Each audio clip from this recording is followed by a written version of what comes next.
Hello friends, आज आपण बघणार आहोत शेवग्याच्या शेंगाची भाजी।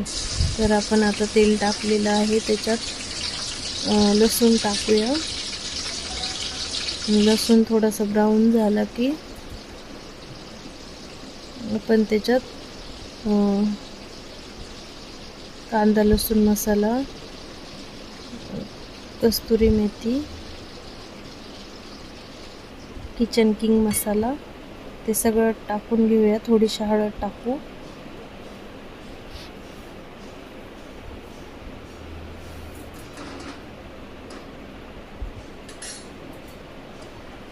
ते छान परतून घेऊया।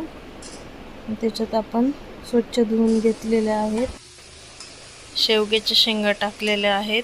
छान परतून घेऊया आणि मग थोडंसं पाणी घालून एक वाफ आणूया। थोडंसं आपण मसाल्यात शेंगा परतून घेऊया। सगळ्या शेंगाला मसाला लागला पाहिजे। आता मीठ टाकूया।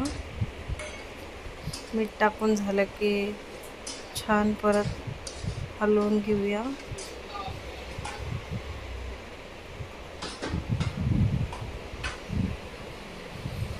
आणि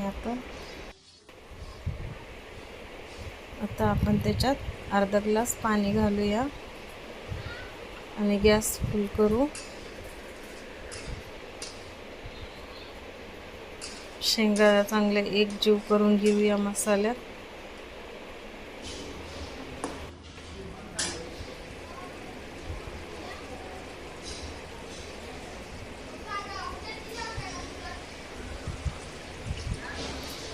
अजून थोडंसं पाणी टाकूया आपण त्याच्यात, म्हणजे शेंगा शिजतील। आणि आता आपण काय करू, शेंगावर झाकण ठेवूया भाजीवर, म्हणजे भाजीला उकळी येईल। भाजीला उकळी आलेली आहे। शेंगा शिजल्यात का बघून घेऊ। आता आपण कमी गॅसवर अजून थोडा वेळ ठेवूया।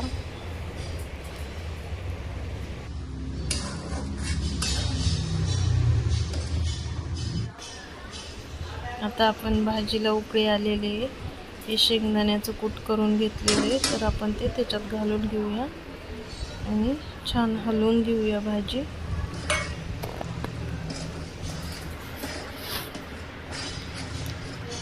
पाच मिनिटात होणारी रेसिपी आहे। आपली भाजी तयार झालेली आहे।